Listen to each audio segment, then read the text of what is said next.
There comes a moment in everyone's career on YouTube when they hit a crossroads. Two paths for you to decide. The one path is sticking to the road that's been worked, teaching what's necessary, educating, and entertaining at the same time. The other road leads you down the path thinking that because you've been on the platform for so long, that people get bored and you have to start making up bullshit, unnecessary workouts for people to be more entertained when really it's just bullshit exercises leaving the viewer even more confused. In this video, we're going to analyze Mike's top 5 absolutely bullshit technique and training tips. Let's get into it.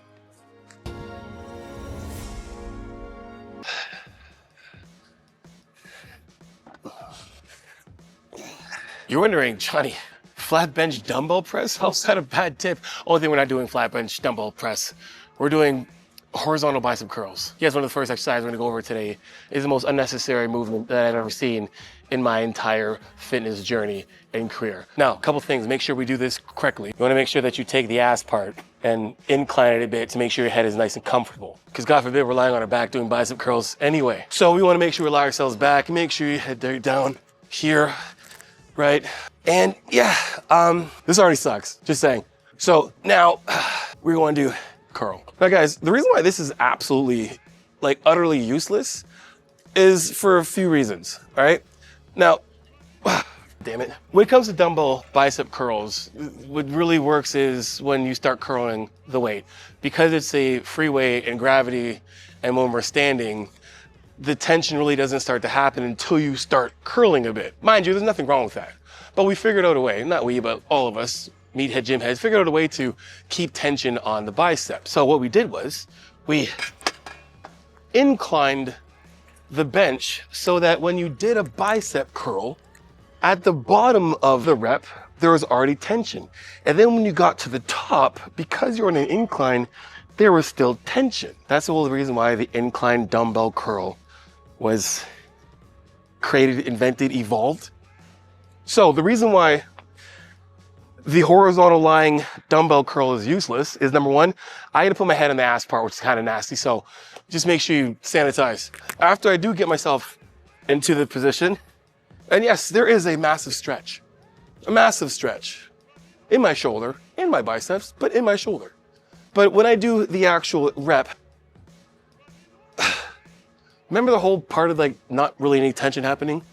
The dumbbells are being rested now. There's no tension. I can sit here all day long. My biceps are not being challenged whatsoever. You know what's being challenged, actually? My shoulders. If I was gonna do a press at this point, I'm surprised if we won't do one of these, a bicep curl and then a press, because that would kind of make sense, but we're not. We're just doing a bicep curl. And then the amount of weight you have to use to actually make this effective is, like, light. So you have to do like 1,000 reps. And then really your shoulder's gonna gas up before anything else. So this is very completely unnecessary. There is 1,000 other exercises for biceps that you can do before you resort to lying dumbbell bicep curls. Stick to the basics. Unnecessary tip number 2 is the unnecessary balancing act doing RDLs. Now, if you guys watch Mike do RDLs, he bounces on his heels a lot. And in the video with Lean Beef Patty, he actually suggests that you keep balancing on your heels when you're losing balance, but then to regain balance, just adjust the dumbbells. So here's the example. All the tips that Jared was giving, phenomenal tips. It's gonna give you a great stretch in your glutes, making sure that you're pushing your butt back, straight back, looking down, making sure that our knees aren't bending too early. So this is great. But all of a sudden she starts to lose her balance and she's like, ah. And then Mike's like, just adjust the dumbbells and push them forward to gain balance. Now, a couple things. What do you think is gonna happen if I push the dumbbells forward when I'm trying to balance on my heels? It's gonna happen to most people. You guessed it? You're right. You're gonna fall forward and then you're gonna end up on your toes. The thing that he decided to completely ignore when it comes to balancing in the first place. You have toes for a reason. Tell the person that has no toes that you're balancing on your heels to do exercises when you have toes. That's the reason why we have toes, guys. It's for balance. So a couple things. We're doing our RDL. We're going down. And then, oh, my toes are coming up because I'm losing balance, because I'm getting a good stretch. And then push the dumbbells forward so you can keep balance on your heels. What? Now, my lower back's starting to hurt. And guess what? I ain't gonna end up doing this in the first place. So the easiest thing to do is what I've been saying for years, and you can go all the way back. You can roll back like rubbers, all the way back. Grip your toes into the floor. So when you're going back, your toes are your last line of defense of balance. So you can go deep and deep and deep and come up, and even when you're coming back up, it's like your toes are like fingers and giving you grip on the ground to help pull yourself back up. It's weird how these 10 little piggies can just keep balancing the entire time, making this such a optimal exercise while I keep balance and get depth. Grip your toes into the floor. That's it. Don't push the dumbbells out. Grip your damn toes on the floor. Use the toes. Bad advice. Stick to the toe basics. Reference, please, to the video, the only 3 exercises you need to grow your glutes. People hate lunges to begin with. The reason why they don't like lunges, number 1, is because they don't really know how to do it. So I'm going to just say that this one that he recommends is more for the advanced. But even for those who are advanced, it's what's necessary to grow your glutes. So let's just go over the actual exercise. Front foot elevated reverse dumbbell lunge is like already good as is. And you can also do it with like a Smith machine. But here's the new thing. Anyway, so first of all, you need a TRX band. The TRX is to hold you in place to keep balance. Secondly, we need the dumbbell for resistance. The opposite arm of the opposite leg is holding the dumbbell. We're gonna push the glute out, pushing back into my glute, bouncing, and then landing on the top of my foot, and then somehow getting back up while not letting my knees shift forward in order to get back up. And the only way I can do that is by pulling the TRX up. The movement itself is already good. And people have a hard time doing stationary lunges to begin with. We have Erica here. Erica is a pretty athletic person. She's in shape, good job. She's a gymnast, does backflips, balances, all the good stuff. Do a lunge. Okay. You're gonna shift your weight onto the left hip, pushing your glute, your butt back into there you go.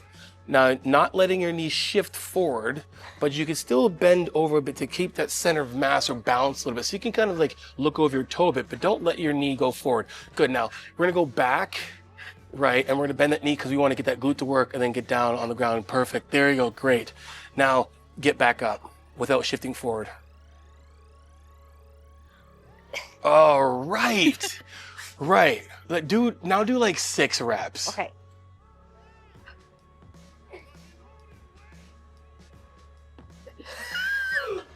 Okay, so I'm going to tell you all the reasons why this is just so unnecessary. Now you can, if you want to hinge forward, you can a little bit. No knee, no. You guys stay like that. Straight knee, good. I want you to stand up without moving the knee up.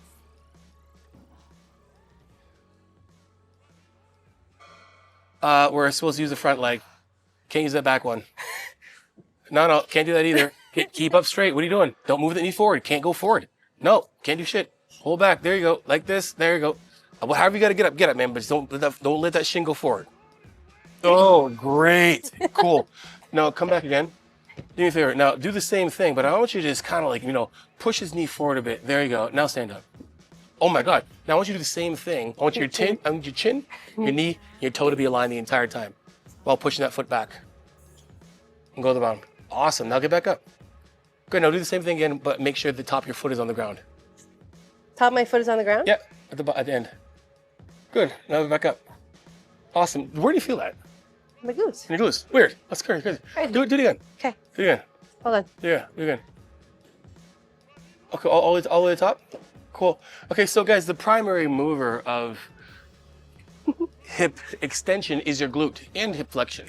Your glutes is what's going to move this entire part all the way down, go down, and back up. The reason why we move our shin forward a little bit isn't necessarily to take away from your glutes or to put more pressure on your knee. It's because when you're doing a lunge is a exaggerated stride.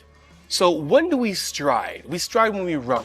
So when we run, what happens, right? Get in a walking position straight up. When you walk, your body's upright because really your body just has to basically balance your head over your hips. But when you start running faster and forward, right? When you're moving quick, you have to make sure that the legs are moving fast enough to be able to keep your balance. When I'm running, I'm here because now I have to have this glute pushing down when I'm running, here and down. You can't sprint like this. No one does. Flintstones do. but no one else does. So the whole point of trying to push yourself all the way back onto your, like this, and then to try and stand up is literally impossible. That's why you have to have a TRX band to help pull yourself up. Now what happens? Well, I'm using my biceps and my lats to help pull myself up and take away from my glute and the concentric part of the lift. So all you have to do is literally do this and learn how to actually do a lunge while pushing your hips back and balancing all the way down the bottom and coming up to the top. And you have balance. Learn to do that before we do this. Absolutely unnecessary. You can work your glutes by doing walking lunges. You can work your glutes by doing front foot elevated reverse lunge with dumbbells, the Smith machine. You can do so many other things without having to resort to this to build your glutes. And you can squat or do kickbacks for all I care. But this is so unnecessary.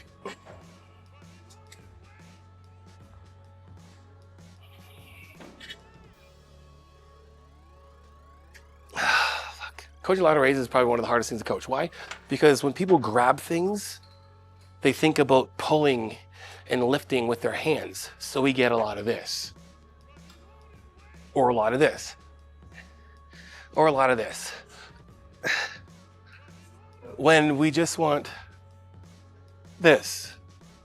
Again, what is necessary to bring tension to your shoulders for this to be an optimal workout? Here's your range. A little bit to the side, not all the way to the side like you're across, but like hands in your pockets almost, like in the front, and then pulling up, making sure that your wrists, fists, and elbows are on the same path, all the way up. And right here, it's pretty hard. We can go here. There's a lot of tension. This is necessary. And all the way down.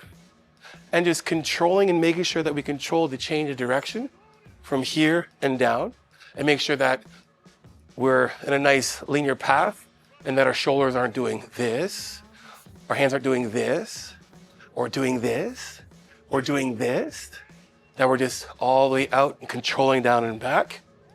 That's what's necessary. If you can have a weight that you can use, that you can take and come all the way up here and then back down, is not enough weight. You're adding more distance to compensate for the weight that you could have used that can be moderate, that would make this challenging. And this is all you need. Learn how to do this before we learn how to do this.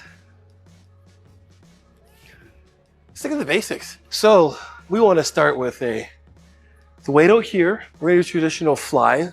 Arms gonna back, chest staying up. We're not gonna bend the arms. The elbows are gonna keep nice and flat from here. And then we're gonna curl, strict curl. Then we're gonna press, right? And then we're back here again for a nice stretch, strict curl again, and then press. So this is from one of the videos where he's basically saying, like, make up some time. Let's combine some exercise together for some optimization of time. When it's like, first of all, what do you think's in the gas out first? Let's just take it for a spin, right? I know how much I can curl, and I know how much I can fly. So let's just put my fly weight on here. All right, back all the way. Nice stretch, and it's easy. Then press, all right? We're gonna go back again, straight arms from here. We're gonna curl. We'll press, okay? Should curl. So I tell you right now, guys,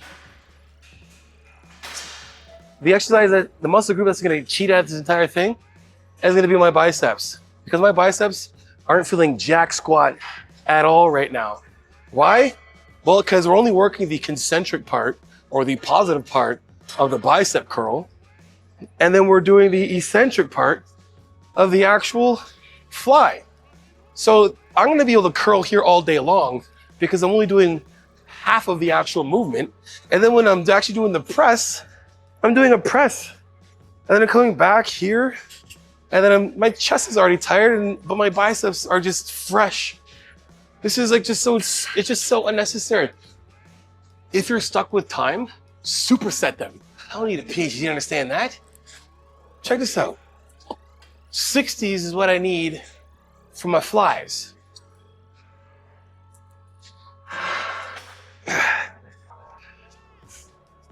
Ooh. Started to burn.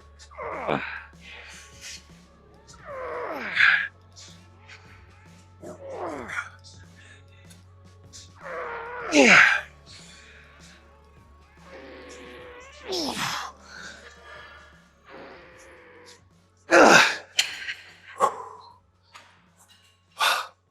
Well, I let my chest simmer down. I'm gonna drop this weight like this.